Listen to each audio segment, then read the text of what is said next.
This is episode 36 of the Ikigai Podcast, and my guest today is Makoto Furuya. Makoto is a software engineer, a visual artist, and he and his wife currently live in the Pacific Northwest. Makoto, you are originally from Japan and immigrated to the US over 2 decades ago. And you reached out to me on LinkedIn, and we hit it off on a Zoom call last month, and now we are newfound friends. And we talked a lot about Ikigai, life, and both Japanese and Western culture. And I really enjoyed our conversation and the personal insights you shared with me about living in two cultures. So I wanted to invite you on the podcast, and you accepted, and I'm glad you did. So thanks for coming on, and thanks for being here today. Yeah, thanks for inviting me. So I think this will be a really interesting episode because you shared with me that you did not have a great experience growing up in Japan. Mm-hmm. And throughout your youth and until several years ago, you kind of denied your Japanese identity. That's how you put it to me. But lately, you're realizing more and more that your values, your work ethic, and your view of the world are, I guess, shaped by your life in Japan and Japanese culture. And so this is what we'll get into in this episode. So let's start with a bit of history. You told me you were born in Kokubunjishi in That's correct. Tokyo. Yeah. Is that correct? Mm-hmm. Okay. And obviously you stayed near Tokyo. You lived in Matsudoshi, which is in Chiba Prefecture. So let's touch on your life in Japan growing up as a child and a teenager. How was that for you? I would say overall it was negative. I'm pretty tall for a Japanese person, and I wasn't best at PE, physical education activities. So I made fun of it a lot, and it wasn't really a great experience growing up. I felt like I never fit in. Not just my physical appearance or my physical trait, but just kind of like personality mismatch is what I felt like. And I think I was always kind of outspoken for a Japanese person. Maybe not to compare it to American standard, but so I got into trouble a lot with older adults or teachers. So yeah, I never felt like myself, I guess, growing up. So just going back to your height, how tall are you? I'm 5'10", so that's like 175 centimeters. Okay, so not really super tall, but tall. No, tall when you're in high school. Yeah. Yeah. Oh, you're taller than me, so I wish I was at least 175. And okay, so growing up, I guess you had this natural tendency, to just share your opinions and your thoughts, and you kind of caused trouble by doing that? Yeah, I think so. I think I think I would describe myself as kind of independently minded, and I questioned authority, I guess. So in the sense that I was kind of described as namaiki. Have you ever heard that word? I have. Yeah, it's kind of like a rebellious, somebody who talks back in a disrespectful way.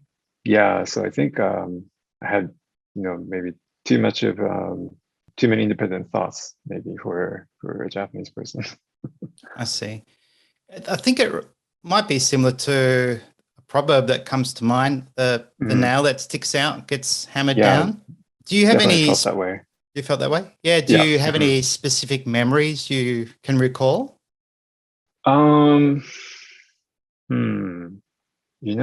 not sure. That's a good question, though. Yeah. Maybe we can come back to that. I'll keep thinking about it in my back of my head. Yeah. But it sounds like it was just who you were, your personality to question things, and I'm assuming you weren't being rude. You just maybe politely disagreed or questioned things, or were you a troublemaker? I was kind of a troublemaker in a sense. Okay. Yeah. Well, you certainly don't come across like that now. So yeah. Well, as you know, Japanese society is very hierarchical, right? So you should have to show respect to your teachers, respect to your older peers, even like older adults too. So I wouldn't say a struggle, but I felt kind of gave me anxiety, like okay, am I saying the right thing, or am I behaving the right way? And so it's nice that I don't have to worry about that so much here. Mm. And you're supposed to use keigo and tenego for people who are above your rank and above your status and that kind of stuff. So Yeah, so that's polite language.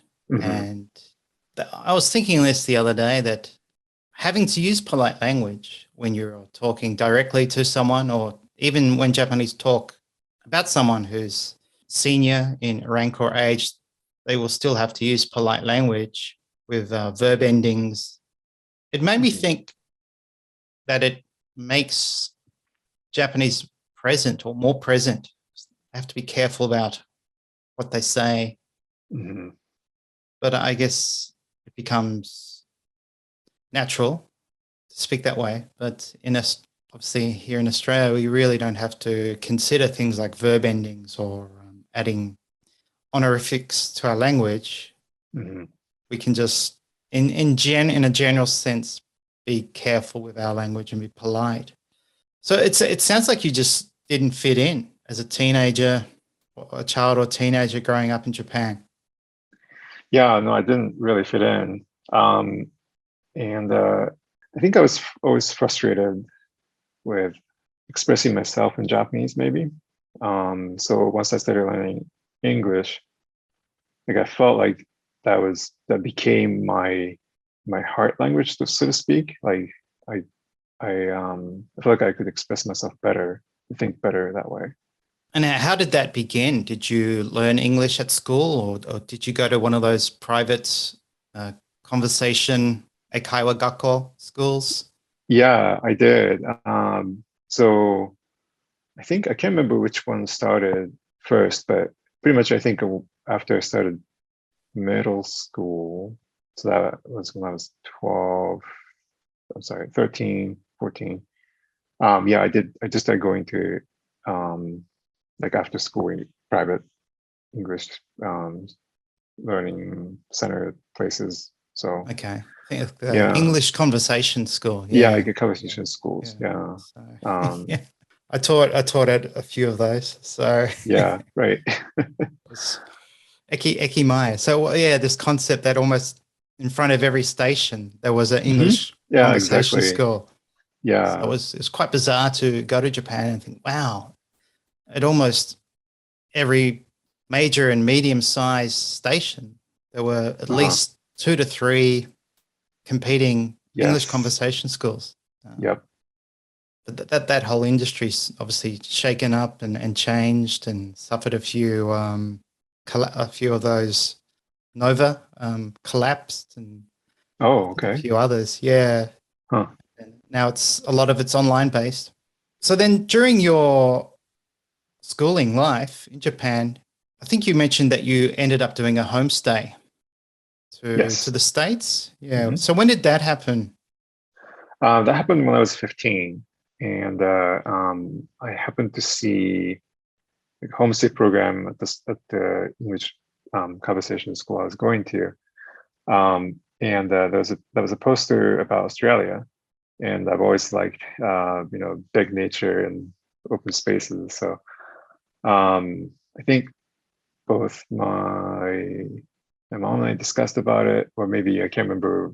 We both thought it was a good idea or not. But anyway, I applied, but turned out the program was full, so I ended up in Oregon.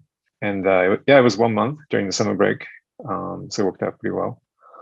And it was a fantastic experience. There were, I think, maybe a dozen, or maybe a little more other students from other regions from that conversation school chain or franchise, I should say. And I made great friends, and was the family that I stayed with. I'm my in-laws now, actually. So we can talk about that later. Oh wow! But Okay. yeah, so Wow. The person who picked me as a coordinator for the whole group, and so she thought I'd fit in well with the family. So She anyway, she chose well, it sounds like. yeah, yeah. So yeah, that was like the first time I got to experience what family is really like, and that was like a positive culture shock, I guess. Like, and it was a lot of fun, and I went everywhere um, where the host family was going, and it was nice to be able to, you know, have a they have a big yard and stuff. So it was really, yeah, it was a fantastic experience, and wanted that made me want to come back. And And you did. Yeah. yeah, I did. Yeah, I studied TOEFL and studied for TOEFL, and I took I think I took TOEFL many times, but um, yeah, I got a good enough score and applied for school there, and yeah, I came back. Okay, so TOEFL is it's like an English proficiency exam for people Yeah, learning a second or learning English as a second language. Yeah. yeah, I think it stands for Test of English as a Foreign Language. Okay, foreign language. Yeah. And then I think in Australia you have PTE, and you have to take it in order to prove that your English is good enough for Yes. studying college in the US. Okay. So 1 month, I mean, that's a significant amount of time probably to have a life-changing experience. I think a lot of Japanese, when my son was in primary school, that they did have a program and they'd only have the students, I think, for 5 days. But 1 month seems like you'd have enough time to really enjoy and savor the different lifestyle and culture to have a significant impact. So is that what you felt like? How did that month go? Did it go quickly, or what are your memories? Oh, yeah, it did go quickly. You know, we had activities and like trips and stuff. Um, and during the day, we had lessons. I think my favorite part was just getting to know the people. Um, that there was a strong sense of community, like because everyone in that group, even though we're placed at different families, like we had a common interest in learning English and getting better at it, and also wanted to do homestay. So yeah, it was a really great way to make new friends, and also just kind of seeing an example of how family functions differently compared to the family I grew up with. Like it's Yeah. like really different. Yeah, just seeing I love seeing new stuff and going new places. So that was really fun. Overall, it was a very positive experience. Trying new food. Yeah, Yeah. food's always good. So that experience really planted a seed, I guess, for you. And then you did have this desire to return to the States, Mhm. and that's what you did. So how did that come about where you finished your high school education in Japan and then you moved to the States to go to university? Yeah. So originally, I thought I was going to be studying veterinary science because my mom and stepdad are both veterinarians, and they kind of encouraged me to become a vet. Yeah. And I heard that the veterinary science is way better in the US. So I thought I'd be doing that. So kind of like maybe I thought it would be a good kind of a career move, I guess, to come study in the US and then get better education in veterinary science. So after the homestay, I continued to study English and try to improve it. But after I started college, I didn't realize that I could change my major. So I switched my major a couple times, which you cannot do in Japan. Yeah. So yeah, so that kind of helped me kind of explore my interest in different directions. I was actually talking to my wife saying, Mhm. did you know? I mean, obviously she knew, but I was saying, did you know I mean, you can't change your major in Japan, and like you once you've chosen your major, you either stick with it or you drop Yeah. out. And Hmm. so that pressure to select the right major growing up, through high school, it must be must add that extra layer of stress. I've got to get into everyone's worried about getting into the right university, but then I'm selecting something I cannot change. Yeah, for sure. Yeah, even the school that I went to. So I went to a school where middle school and high school are attached to a university system. Mhm. So even then, like I needed to decide, like my senior in high school, like what I wanted to study, and I'm not sure if I made a decision then, but kind of going back to your question about my childhood and youth, like at my during my elementary school years, maybe in the last half of it, like I spent a lot of time. I had to study a lot to take kind of like similar to like an entrance exam for high school kids, I guess. Not to that level probably, but basically that you took care of that big test Yeah. early on, early on in your life. So you go once you get into the system, you kind of automatically progress to university. So yeah, that was kind of took up a lot of my childhood time. Anyway, yeah, for colleges, I think I would have been a lot lost if I stayed in Japan and tried to study that I had something I had to choose, and then it turned out that's something that I didn't want to do. Yeah. You know, Yeah. I mean, if I look back on my education, I mean, I really had no idea. I mean, I struggled through school, so mhm. I would have been a lost cause. But the irony is, I think in Japan, once you get into university, it seems Mhm. like it's almost a breeze, or it's far easier to Yeah, than complete university. yeah, that's what I heard, but yeah, I don't really know. Like say I left right after I became 18 or 9. Yeah, so yeah.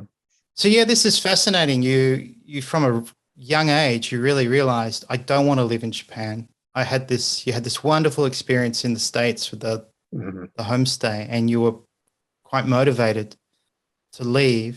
And it sounds like you studied English quite hard to achieve that goal.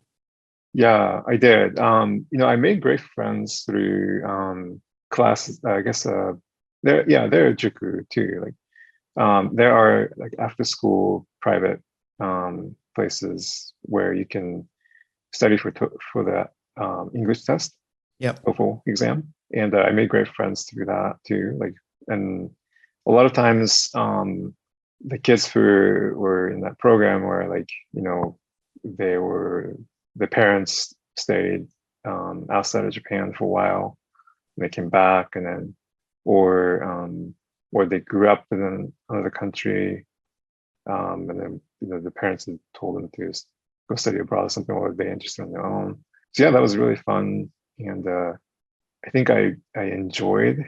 It's kind of funny. I enjoy learning a new foreign language, but I never did well in my Japanese classes. Uh, yeah, Well, there you go. Sounds yeah. It's like, familiar.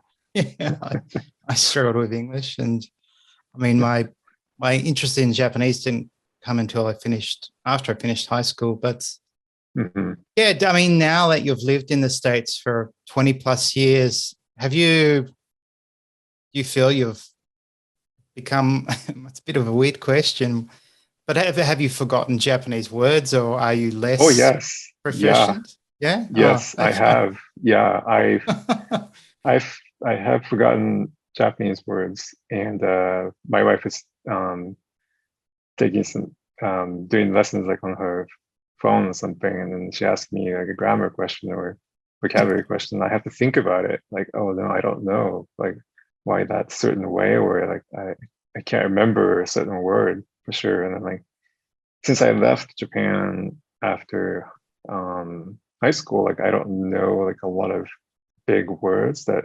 normal Japanese person would have learned in college or through working in um, Mm.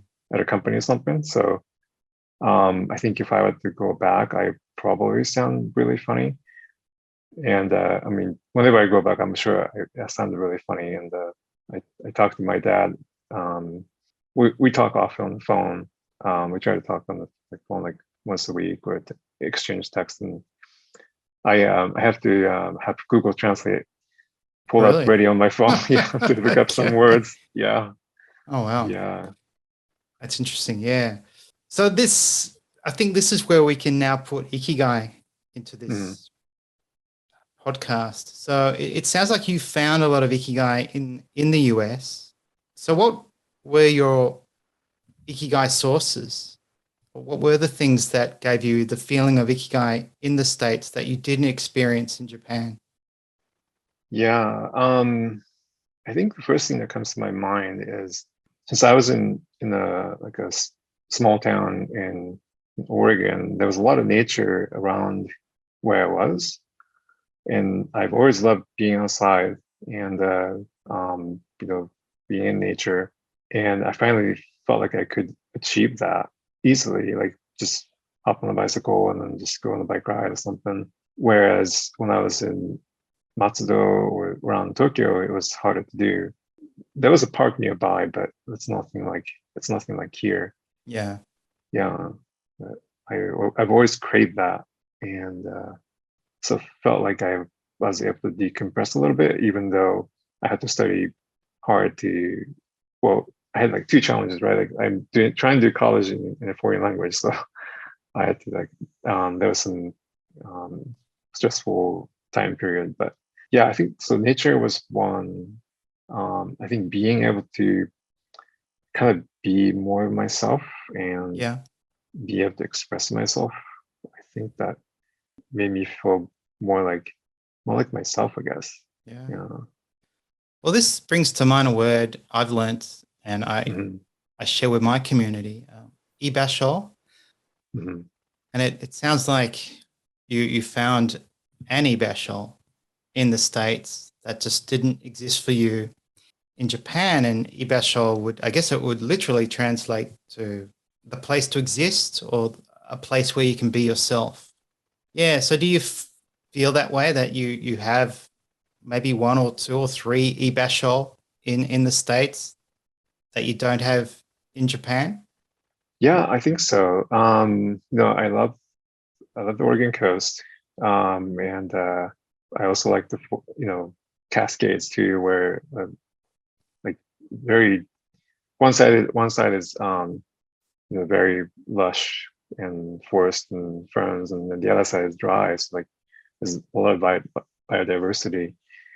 Yeah, I feel like I um I was meant to be here, I guess, Mm. in this area. Yeah. It's interesting because of almost all the Japanese I do know, very Hmm. few feel at home outside of Japan. Most of my Yeah. friends' wives want to go home. My wife, to some degree, wants to go home, Hmm. and that idea of comfort, it Hmm. is usually where you grow up, but not for you. So it's interesting, yeah.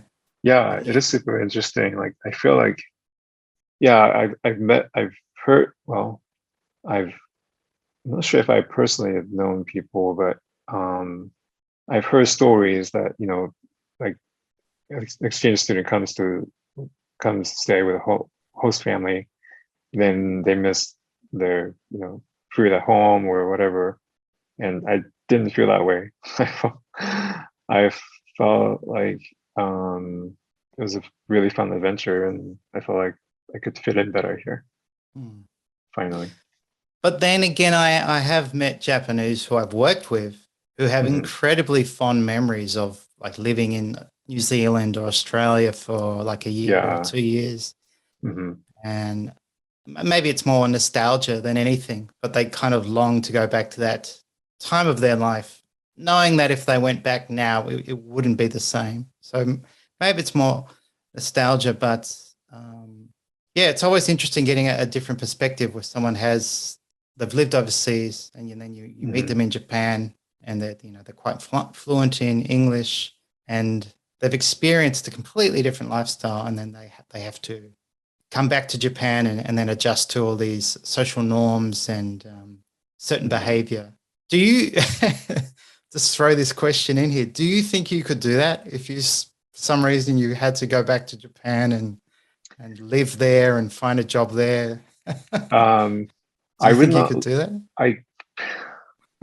That's a difficult question.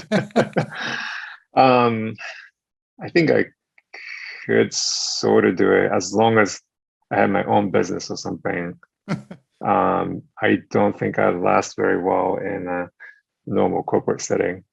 I thought about that, like, how would I do if I were to, just to try to live there for a few years or something. It just kind of sounds scary to me. Yeah. I can. I mean, I can relate in that I did live there, and I felt lucky to be like a foreigner in Japan, because I thought it'd be really, quite tough living a standard life in Japan. And most of my friends are entrepreneurial, my Japanese friends. So they have their own business and they live by their own rules. And that's probably why we connected. And I sort of, even where my wife's from, which is a small town, most people have a far less stressful life than I think of the Japanese who live in cities. But on this theme, you did share with me that after connecting or reconnecting with your biological father in Japan, who you hadn't had contact with for over 30 years, you're now sort of rediscovering Japan or getting back in touch with Japan. So do you want to talk a little bit about that? Yeah, sure. So when I was preparing for I think, let's see, I was trying to register me and my wife's marriage in Japan. And in order to do that, I first needed to go get my koseki, which is kind of like a birth certificate. So I went and requested that from the city government, and when I got it back, to my surprise, there was a name that I didn't recognize listed as my father, and I felt like my world was spinning, and just kind of felt dizzy when I opened that mail. And obviously it's been a family secret. So I didn't bother asking my mom because I didn't think she would tell me. So I asked my uncle, my mom's brother, but he wouldn't tell me either. But he just said it wasn't a bad thing. Okay. And that was 2004, and then I kind of put it in the back of my head and kind of gave up and didn't think about it more until the big earthquake happened in 2011 in northern Japan. That kind of got me thinking about, like, well, if I find my dad and he's getting old, then I should probably find him. Yeah. So I did I think I had been already doing some internet searches and trying to find him based on the name, because the name is listed on the certificate, and to kind of guess where he might be. I had some hits and I wasn't 100% sure. Then I found this jeweler in Tokyo with a website for his shop, and then found a picture of the owner. And then I showed it to my friends and my family, and I wasn't 100% sure it was him. Yeah. So I kept thinking about it. But one day, I think it was in 2013, my wife and I were cleaning out the closet, and we're going through old pictures of mine. Actually, it was negatives that I grabbed when I was visiting my family several years before that, years before that, because my baby pictures kind of kept disappearing. So I got kind of worried and grabbed the remainder of them. And so, if my parents happen to be listening, I have them anyway. Yeah, so we were going through the negatives, and then I saw this picture that I hadn't seen before when I was looking under a light, and then it was a picture of someone holding a baby, and then that baby was me. And the man that was holding me, the profile matched exactly the picture of the owner. And I knew then that, I on the knew website? then, on the website. And I knew then that it was him. But before that, like, I couldn't really tell 100% sure until I think it was my wife's grandfather, who doesn't have the best eyesight, kind of told me, like, hey, this guy kind of looks like him. So I think, oh, okay, then I found the picture, and I was like, oh my God, that's him. Yeah. So then, Wow. a few days after, I called him up, and he was overjoyed to hear from me. Wonderful. Yeah. So I guess to summarize, you grew up thinking who you didn't know at the time, but your stepfather was your father. Yeah, that's what I And was told. and then you thought, well, I want to register my marriage, and you thought, I'll register it in Japan as well. And you discovered, I guess, what was quite a shocking realization that your identity obviously still linked to your stepfather, but there was this other person who clearly was involved in creating you, and you probably felt you'd never met him because I guess you had no memory of meeting him or knowing him. Yeah, not a very clear memory. Like, I've seen other sets of pictures from that negative strip, but then I was always told it was like uncle, quote unquote.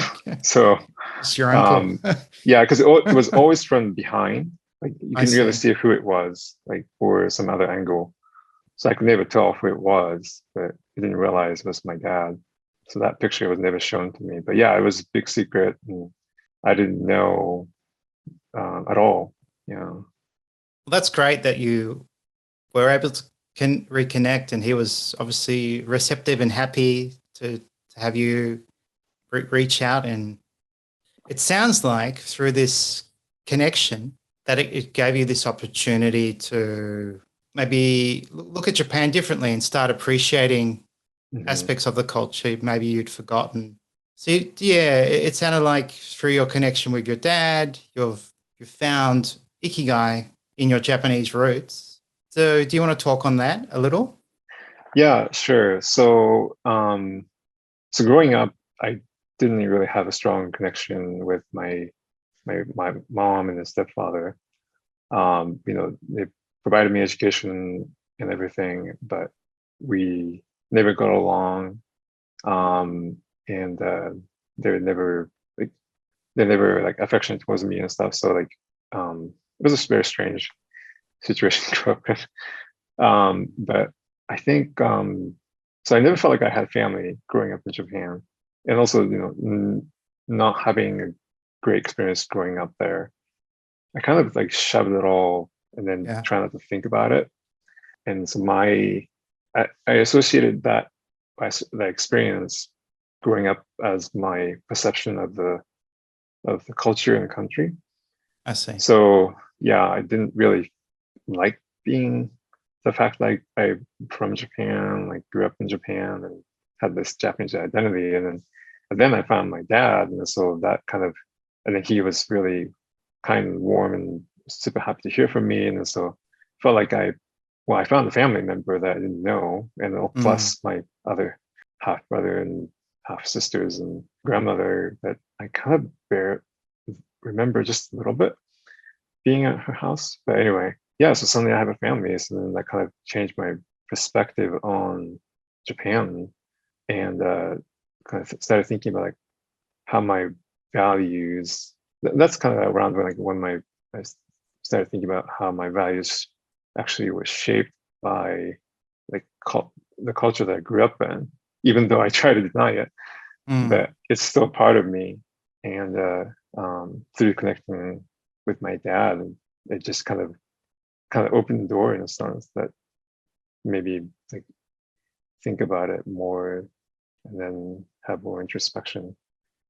It's really, I mean, in a way, it's amazing how one decision to register your marriage led to this really positive and, I guess for you, a validating, fulfilling experience. You connect with, I guess, what you now would call your family, being your father and maybe the half brothers and sisters you have some relationship with, and you obviously connected to your grandmother as well. Mm-hmm. So that must have been quite a powerful experience to discover that as a young adult and think, I do have I do have a family. And it's obviously it's not the same. And I can relate. I shared with you how I reconnected with my dad, and yeah, it's very emotional, and you contemplate what could have been, and Yeah. all those sort of things. But it sounded like for you it was this really positive, life-changing experience, and it did change your perception of Japan into something perhaps you're now, you could almost say, or I'm assuming you can say, you're proud of your roots and you're proud of aspects of the culture. Yeah, I would say so. I think like I would say I've grown more warm feelings towards the culture that I grew up in, I guess. And I think I started to understand like why for some Japanese people who have left Japan like, and stayed in the States and then missed their family or missed the culture back in Japan, like I finally felt like I understood that feeling of like, oh, I have a family in another country that I miss, like, or like that I like. Um, Even though your life here is, it's good and you're settled and you're part of a community and you know your neighbors, that kind of stuff. So yeah, it was an interesting feeling for sure. In the States, when you meet new people, do they often ask about where your heritage or where you're from? Or I mean, that happened to me almost every time I met someone new in Japan. They would invariably ask me, where are you from? And that's just because Japanese, Japan not being a multicultural, people usually are interested where you're from. And a lot of people don't have foreign friends. I think in Australia and America, it's different. A lot of people just don't ask those types of questions. Where are you from? And do you like natto or something like that? Yeah. But yeah. yeah, are you asked where you're from or your heritage, and how do you handle those questions? Yeah.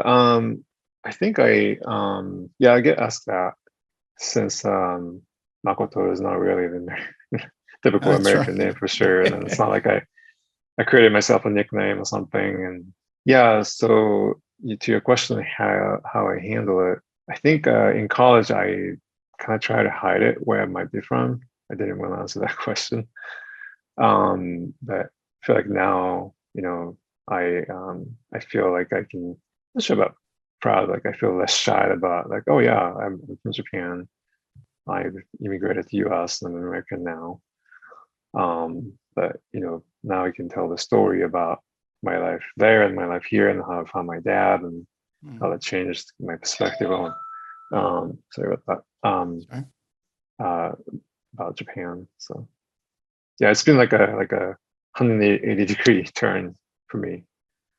Yeah, and or it Yeah. seems deeply tied to you connecting to your dad and having this sense of family and connection.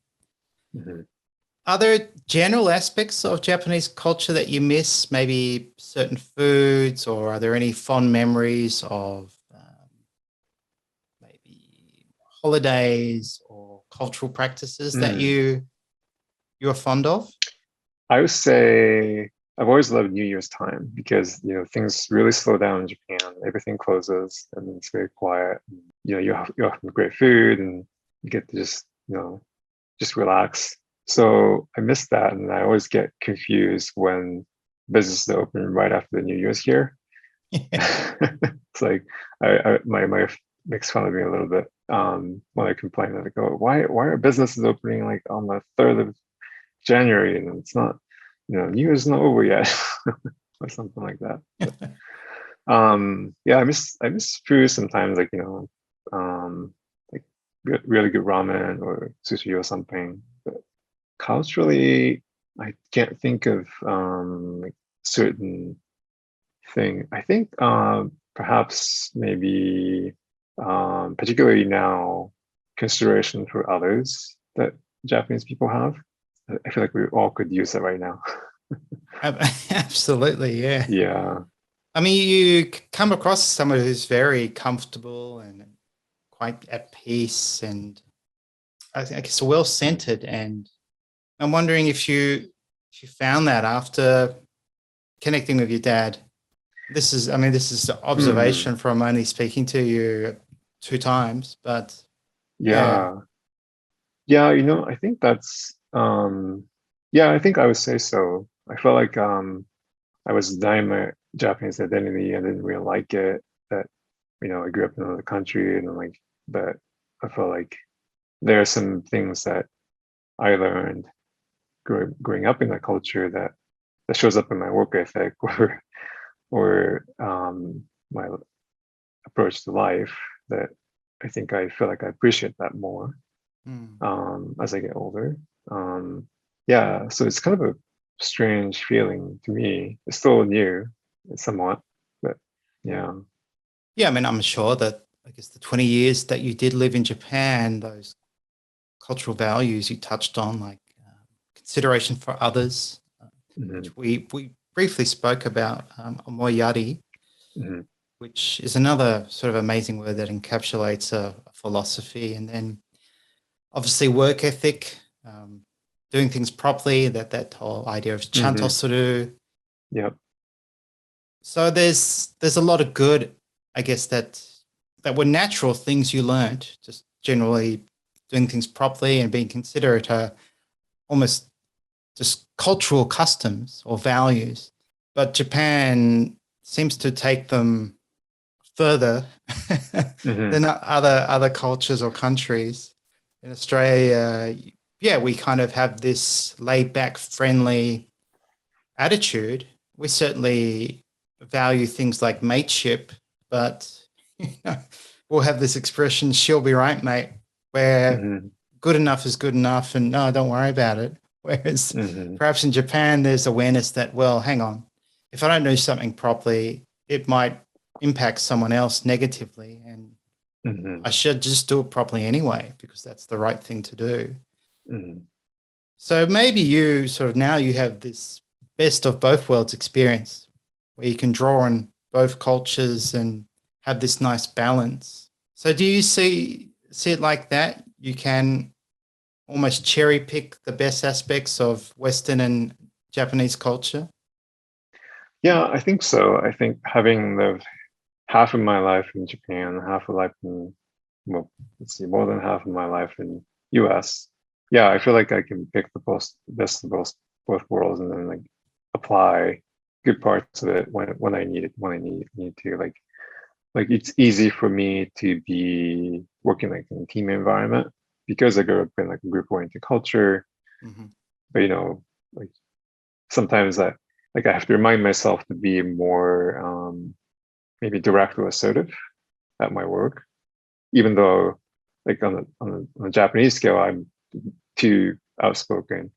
In the US, it's like I'm a little bit on the like maybe medium side or maybe a little lower. So like, but I value like being able to express your thoughts and opinions and which you cannot easily do in Japan. Like, I feel like having learned different language kind of allowed me to access, well, not access, but being able to express that easier than trying to do in Japanese. And just in passing, like when I passed some Japanese people who were talking in Japanese, like if they wanted to talk about their feelings or thoughts, they switch to English and they kind of go back and forth. And Yeah, that's pretty cool. Yeah, I've experienced that before. So yeah. So do you have friends, Japanese friends, or are you involved in a community that's mainly Japanese in the States? I'm not involved in the community here so much, but I have few. See, I think I have few Japanese American friends and Asian American friends. I have friends that I stayed in touch in Japan. Okay. So, that makes that easier. So, but mainly I talk to my dad and half brother.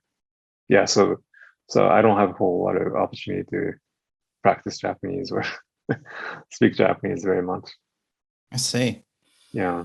Well, it was actually through your job that you discovered the Western interpretation of Ikigai, that Ikigai Venn diagram. And you shared with me it was at a tech conference, and you had this experience where you obviously saw, I think it was a colleague who presented the concept, and you said to me it didn't sit right with you, and it bothered you for quite a long time. So yeah, do you want to recount that experience where you're at the tech conference and someone's up on stage saying, "Hey, I'm going to introduce you to the Japanese concept of Ikigai"? Yeah. So, so I was attending a tech conference virtually, and the speaker started out with, what's your Ikigai, and then it was about like a career path, and if I remember correctly, and I saw the Venn diagram, and it really bothered me, and I think particularly the part that bothered me about was the money, something that makes money. I think it was makes you money, or that you can be paid for. Right, you can be paid for, and then the diagram really bothered me, and then I kept thinking about it for 4 to 5 days whether I should contact the speaker or not. And I talked with my wife about it, and I went back and forth, and decided it's not the best idea because I didn't want to mansplain to the speaker. So, see, okay, so I decided not to do it, even though it was a conference kind of geared towards diversity in tech. And that point's interesting because here you are Japanese. You attended a conference virtually, and someone's presented a cultural concept incorrectly, and you had this hesitation when really you could argue you sort of you could have done it obviously in a polite, positive way and just say, "Hey, that's a useful framework, but it has nothing to do with Ikigai in the context of Japanese culture," and you still had some hesitation. So I'm wondering if that's almost the Japanese part of you where you're thinking, "Oh no, I don't want to cause trouble, or I don't want to be perceived as being rude," or because I'm sure in Australia, if someone was explaining, right, say, mateship, which is about the only unique cultural norm we have, if they were just explaining as some Venn diagram saying, "Oh, it's being friendly and having barbecues and drinking beer or something," I would say, "What are you doing? There's no Venn diagram. Like, where did you? Who wrote this Venn diagram? Who designed it?" So, yeah, do you think that hesitation was the sort of the Japanese in you, or you just didn't want to cause trouble? Yeah, I think so in some way. Like, I didn't want to be super rude. I just couldn't really think of a good way to bring it up. But also, I couldn't put into words what Ikigai is then until I found your blog. Oh, okay. I started, searching on the web, like good English description of what it is, and because I knew that the diagram was wrong, but I couldn't really like express it, and then you had it broken down by different aspects from like Ken Mogi and other who are experts on Ikigai, and then that started to make sense, and it couldn't really. So yeah, that was really helpful. But since it's not like a very easily translatable concept, even though I did explain to the speaker, I'm not sure she would have understood it, and it would be really hard to explain like why that might not be the accurate description of Ikigai. So I wasn't sure how the discussion would go, and then I think I felt like it was more important that I know what it is, and then also be able to explain to my friends or like my coworkers or something better than what Ikigai is. Nice. I think it highlights a difference in culture that I've certainly observed from living in Japan and growing up, obviously here in Australia. I think in the West, we seek definitions, some sort of short, concise definition. This is Ikigai, this is what it is. And we've even got a framework. And then for some reason we think, all right, I understand this concept now, and I will share it with other people as if I know, almost as if I'm sort of an expert. Right. And then Japanese who grow up with the concept and intuitively understand what it is, struggle to explain it. And I think it opens up this difference between Japanese are aware that things are often complicated, or there's always more to learn, or there might be different perceptions or opinions. Whereas in the West, we kind of define something and think we can point at it and to say that's what it is, and that's a very limiting way to approach things.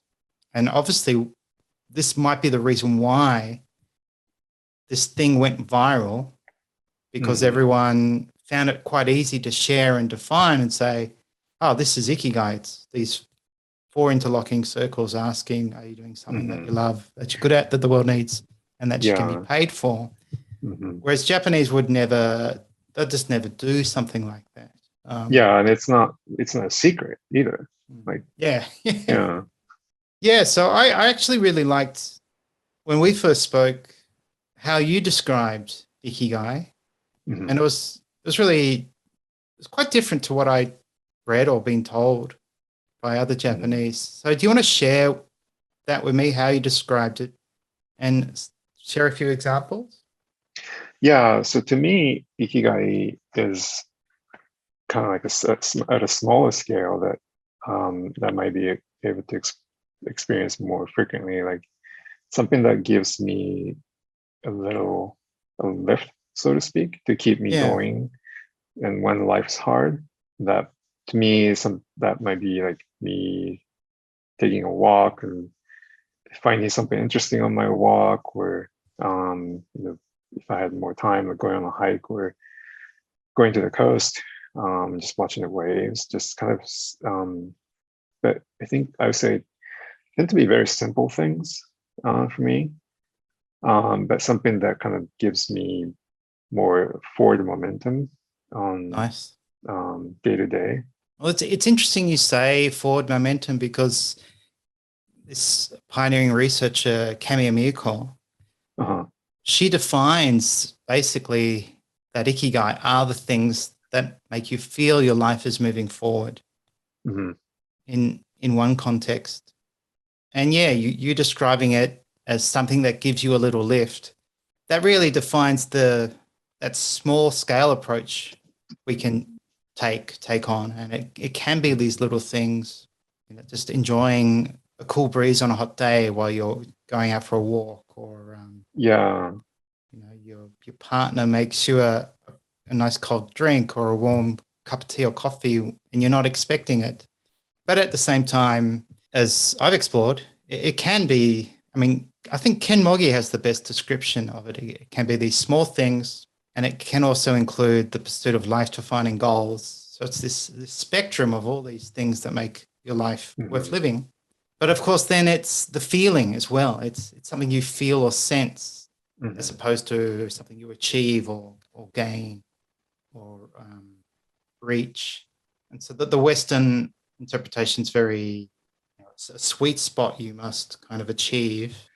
Yeah. Yeah. I think that's really limiting for sure. Like, and I think in other aspects, like, I feel like when I'm experiencing the feeling of ikigai-kan, I guess, like, it's oftentimes I'm really immersed in that moment. I'm not thinking about anything else, and I'm just experiencing like whatever I'm looking at or the environment that I'm in, and not thinking about anything else, and just the kind of enjoying that moment. But also, that's kind of leaves an imprint in your mind or your soul, almost, so to speak, kind of keeps you going for future. Yeah, that's a nice way to put it. That, I mean, it sounds like you're saying when it happens, you're, for whatever reason, you're present. As Ken Moggy says, you're in the here and now. And then I guess if you are in the here and now, then you're sort of open to these smaller sensory pleasures, and then you experience them, and then later in the day you can have that memory of them and sort of reconnect and go, oh yeah, that morning walk was great, or that a cup of coffee was really delicious. So it is found in the small. But interestingly, you said to me it's different to the expression or the idea of stop and smell the roses. So this might be challenging. How is it different to stop and smell the roses as opposed to being just present and I guess almost savoring the moment or being aware of the moment? I feel like the phrase stop and smell the roses mainly kind of implies that you got to slow down so you're more aware of things. But I feel like Ikigai has a bigger meaning that applies to that, not applies to, but maybe closer to like meaning of life. And I feel like it has like a bigger aspect rather than just stop smell the roses. And to me, feels more of like a awareness rather than just some nice advice, I guess. Yeah. Yeah, I mean, it sounds like you're saying it ties into life meaning. Yeah. And obviously there is some Ikigai sources also have this sense of purpose associated to it. So I could say in a way, my role as like a playful, fun father sort of, includes Ikigai. And I have this playful, fun relationship with my son. And that would not be stopping and smelling the roses. There's this sense of purpose and meaning. Yeah, so I agree with you. It's from the research, it goes beyond something like just stopping and appreciating something. There's life meaning attached to it, sense of purpose. Yeah, that feeling your life is moving forward seems also crucial. And it can help you through those dark times if you have these things or goals that make you feel your life is moving forward. And yeah, I've always got to try and remind myself to remind other people it's something you feel. It's not something you chase or. Yeah, I think something that gives you more fulfillment in your life rather than just like momentary pleasure, I would say. Yeah. Overall, like I know I described about like going to the coast or going on a hike, but that's good for your health, mental health, and whatever. But to me, like kind of connecting with nature gives me like fulfillment and meaning in life, I would say. Like it's also, I think it represents something that you connect at almost like a spiritual level. Nice. I feel like that kind of a deeper connection, closer to your soul rather than senses. Yeah, so it's not moment. superficial. It's not some sort of superficial experience. It's can be deeply personal. It's interesting you do say soul, because that was a theme on our previous podcast. Yeah, we kind of talked about self-actualization in the context of Ikigai. And the word my guest used was jibun rashi, like just Mm-hmm. being comfortable being yourself is how Mm-hmm. you can sort of self-actualize in the context of Ikigai. So thanks for sharing this spiritual aspect, because that's also not really considered. It doesn't mean you have to be religiously affiliated or anything like that. It's just this deeper sense to who you are. And Yeah. so this leads us to a very interesting question that you actually suggested we look into. Mm-hmm. And then it made me think, is this why Japan has all these unique words? And so you suggested the question, what do you think Ikigai's role is in the context of Japanese culture? And we don't have a word for Ikigai, let's say, in English, but Mm-hmm. Japanese does. And you have a theory as to why the word exists. So would you like to share that with Yeah, us? sure. Yeah. Yeah, so I'll preface with saying that I'm not like a literature expert, or I'm not a expert in history or psychology, but I'm wondering, because Japan's culture historically, it has been very group oriented, and the individualism is naturally suppressed. Um, I'm wondering, Ikigai was born somewhat out of necessity to kind of cherish individual freedom as an individual, as a person, kind of Mm, recognizing, each human mind and soul, so to speak. And it's hard to express their thoughts and feelings. Well, I mean, to it's discouraged to express your thoughts and feelings in a group-oriented culture, because you got to fit in. You don't want to rock the boat. You don't want to cause stir, and so this social norm that is there to kind of protect that group oriented culture and how the society functions. So, I think that for me, like, it took me a while to be able to express my thoughts and feelings well after I've come to the US. mhm. Um, and I think I've met Japanese people who kind of taken back by, like, if you ask them, like, what do you think about this, about certain topic, with their opinion on something, like this, they don't get the opportunity. So yeah, so that kind of got me thinking, like, I wonder if Ikigai was born out of necessity. And I don't know, if I'm curious to see, like, when it started appearing in the literature, in historical literature, and like started being talked about it. It certainly has a history, and it's the I guess the meaning and the context has changed over time, and with events. It seemed to take on a new life and context after World War II, especially Mm, once Japan started becoming wealthy, and mhm, Japan had all these, I guess, in a way, new freedoms. They could vote, women could vote. So there was a lot of Western influence on, I guess, Japanese culture after World War II. And so there was mhm, this literature boom from the 60s. But before that, there are some papers in Japanese that talk about the history of the word, which I do have, but I'm really struggling to get through them, because they're sort of these technical mm, papers on there's so much jargon on these papers that mhm, I really can't read them. But it's a mhm, good question. How did this word evolve? And you've reminded me a few things. I mean, as an English teacher, it was really frustrating teaching proficient speakers, mhm, because you'd move away from grammar and vocabulary, and you'd sort of engage in conversation, and you would present something to talk about. And you've got these very competent speakers, and you're saying, mhm, hey, let's talk about this subject. What are your opinions? And no one would be willing to voice their opinion. And it didn't take me too long, but I realized, wow, we have to teach Japanese who want to speak English the culture of English speaking.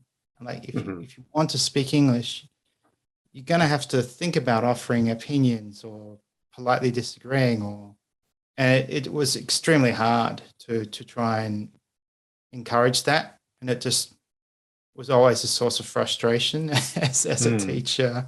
Yeah. And then, yeah, I think what you say about Ikigai being a chance for individual freedom in a group-oriented culture makes sense, because I know Ken Moggy sort of says it can be one of these things it can be private and deeply personal, but you can engage in it, and it's something Professor Hasegawa described as is it Momorimono? It's almost like not a good luck charm, but it's something that can protect you, because you can privately go back to it and have this sense of individual freedom and pursue it. Yeah. Right. Yeah. So, Last time we were talking, you reminded me that a lot of Japanese people have hobbies that are private, that are not necessarily, like in the US, like not everyone, but like a lot of, it seems like, it's almost encouraged to like monetize your hobby, or monetize something that you are kind of exploring privately and posting on social media or something. But that's completely the opposite in Japan. So all this is really fascinating. These differences in culture and how we perceive things, and our sense of freedom, and we've touched on how for you growing up in Japan, you just couldn't be yourself. And this reminded me of maybe an expression you probably heard quite a lot, because you were voicing your opinion, or you were a bit of a troublemaker, and that's meiwaku kakenai de, don't cause trouble. And that's a very common expression that parents would say to children, or maybe teachers would say to students, like, don't cause trouble.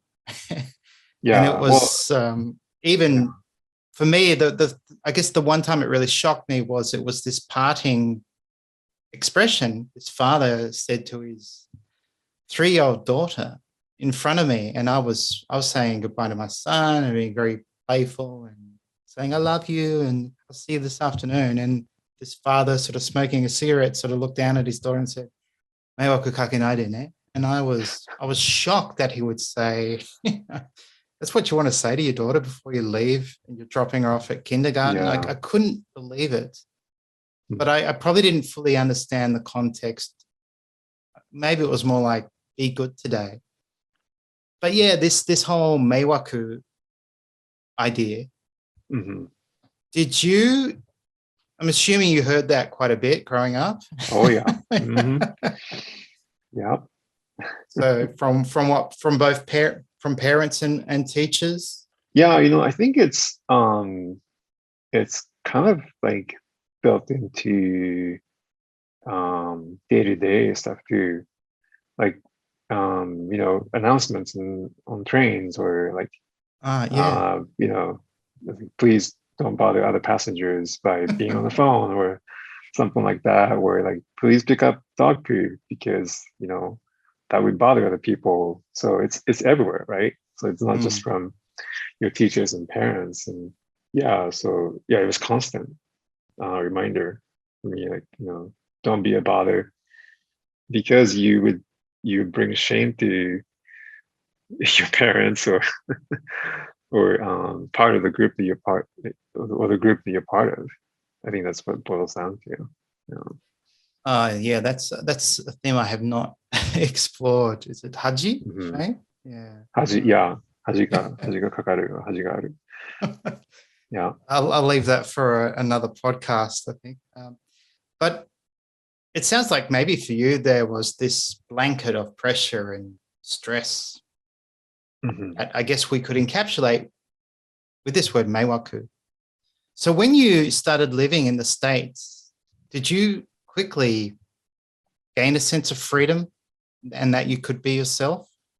That's a good question. I think it took me a while. It wasn't like an immediate, process. Like, oh yeah, I'm myself now. Like I didn't really know who I am, I guess, like, and how to experience I had in Japan made me kind of difficult to think and feel normally. Sort of, and I'm still learning about myself for sure. Like, Mm. I feel like just recently, I more. I think I've become more open to learning about my roots and then like who I was and who I am now, and how everything kind of affected me, I guess. Yeah, so I wouldn't say like I immediately like knew who I was after I came to study abroad. Mhm. Yeah, Well, let's talk about what sort of end. We're getting close to ending, but when was the last time you went back to Japan?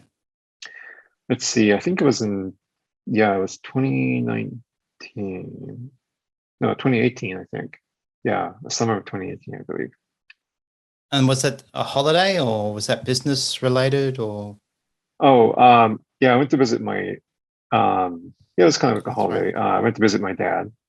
Yeah, he wasn't feeling well, so I kind of wanted to check in with him and visit him and visit my half brother and his wife and kids, child, one child, kid. And so when you go back or when you went back, do you how do you feel? Do you feel like you're home or do you feel like you're a foreigner visiting Japan or Um, well, I definitely feel like a foreigner visiting Japan. I have to kind of remind myself to not take up so much space when I talk, like, try not to do all these big hand motions um, or like I, but I do switch. I seem to be able to switch to act more Japanese there as soon as I start speaking Japanese. That's according to my wife, but um, yeah, I can blend in, not get noticed if Mhm. um, I need to. But like, yeah, it is an adjustment for sure. Um, it feels weird to be able to like just know what to do in a totally different environment than I normally am, I guess. Yeah. Yeah. Sometimes I can't remember something. Yeah, it's kind of interesting to have like old memory like coming back. Like, oh yeah, Yeah. I I used to go there all the time, or like, oh yeah, I remember being here. Or yeah, so it's kind of a strange feeling. Almost like you're going back to a previous life. Yeah, yeah. No, my my body language changes, and I try not to too loud and obnoxious, but no, not You that try bad. not But to cause meiwaku. right, yeah, exactly. Yeah.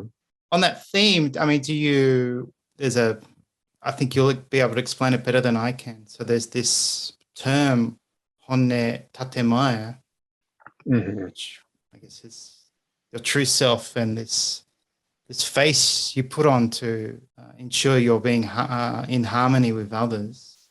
Hmm. So yeah, do you want to touch on those two terms? And is that something you practice when you go back to Japan? I think so. I feel like I've become more as I got to know my dad more. I feel like I've gotten more direct with him, and no, I feel like I'm telling him more of. I feel like I don't have to filter so much on how I'm feeling or what I'm thinking, and but to his friends or something like I'll be more polite and I may not say directly what I'm feeling or thinking, but yeah, so honen tatemae, I think is still a constant thing that you kind of think about when you're talking to other people. Mm. Um, I don't feel like I had to. Well, I don't know. I mean, it's just so part of like speaking Japanese and being Japanese or being in Japan as a person who grew up there. Like I don't have to think about it too much, Yeah. but I try not to be too direct when I'm visiting for sure. But I think like that honne tatemae concept shows up sometimes when I'm working. Yeah. Um, so like I'm working in a very collaborative team environment. And, I think I tend to be more accommodating So I'll say that I'm trying to be better about like coming out and say something right away rather than thinking about it, because I usually just kind of think about it before I say something.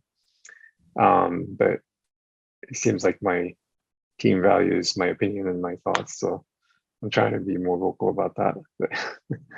So It's interesting because I'm almost practicing the opposite, mhm, where I try to listen more, mhm, and it's probably something I really learned from Ken Moggy, where you never know that when you voice an opinion or simply say what you want to say, there's this possibility you're alienating someone else.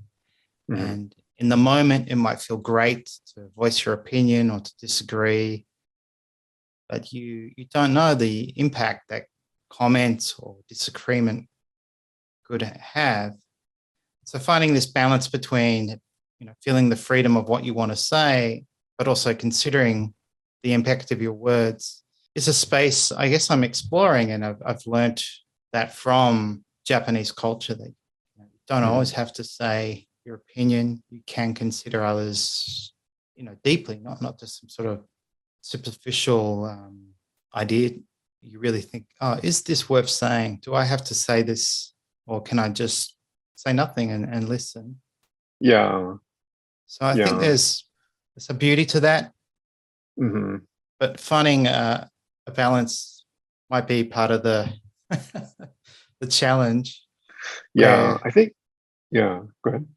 I was just going to say, where the hesitation for you is different to me, because I guess we have the tendency to, I want to say it, Mhm. but I'll stop myself. And you're saying I don't want to say it, but I probably I Should probably say it. should. Yeah, So yeah. Um, Another interesting aspect for of Honen and Tatemai for me, particularly when I'm visiting Japan, is being the receiver of Honen and Tatemai.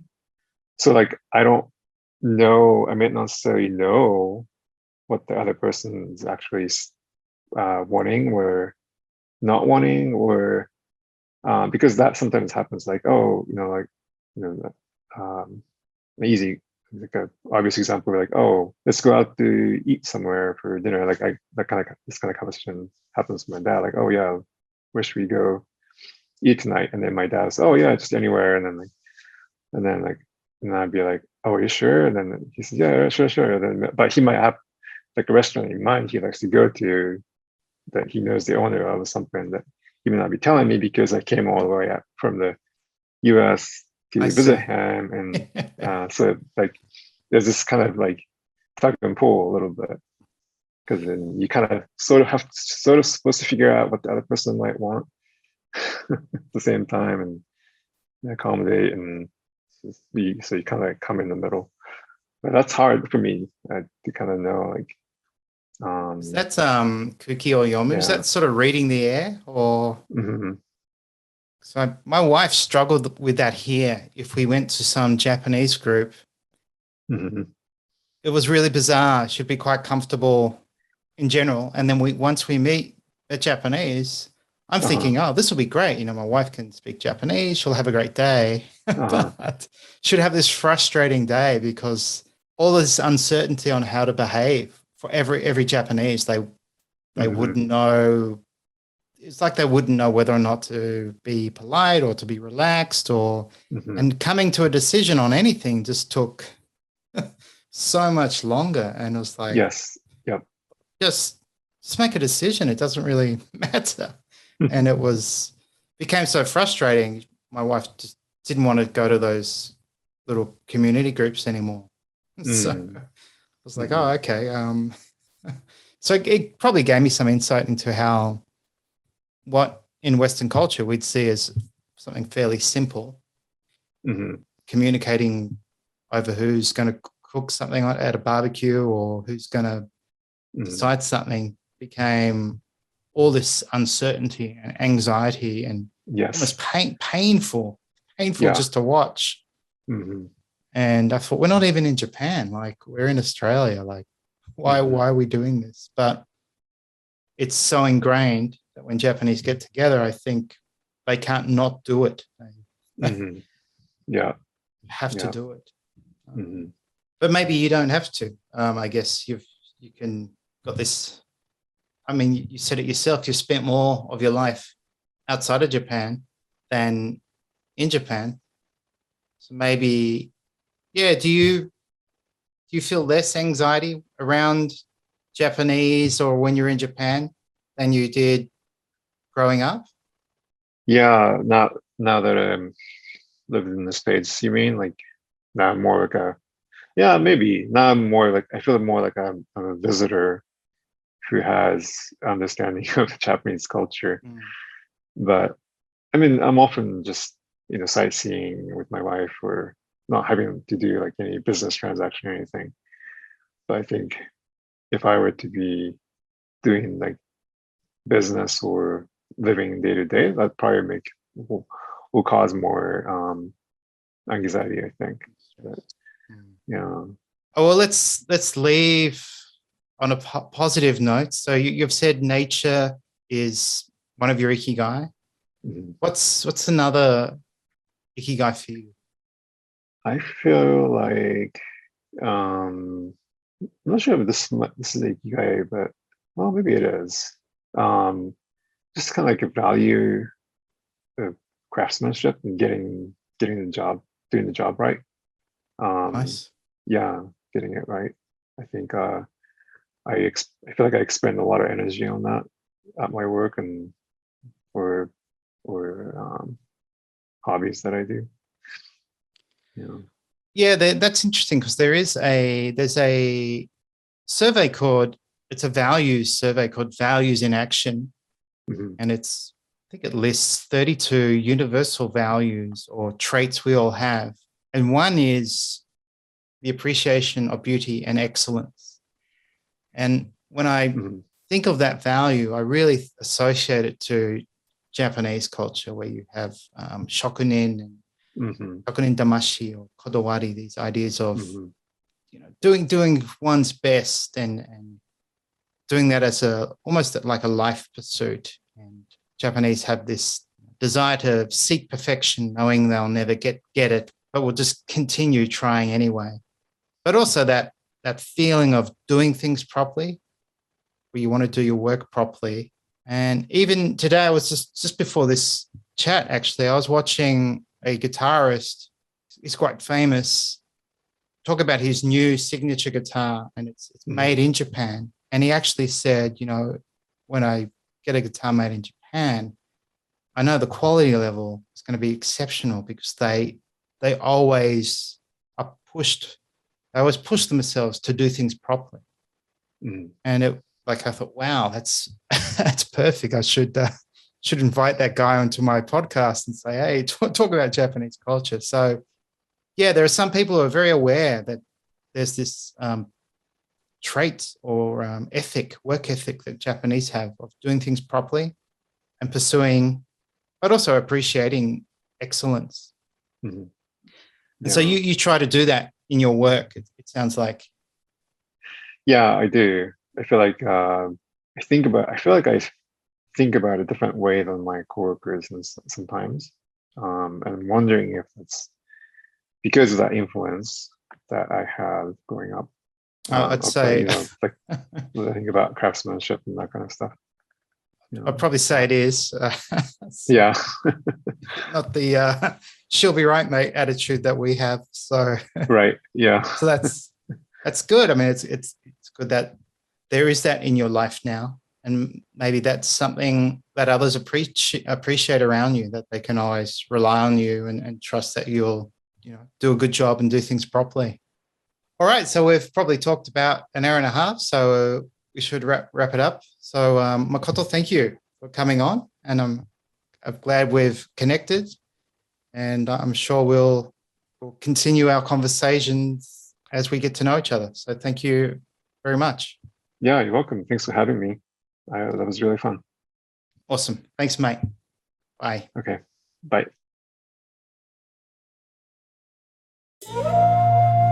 Thank you for listening to this episode of the Ikigai Podcast. To learn more about Ikigai or to become a certified Ikigai Tribe coach, visit ikigaitribe.com.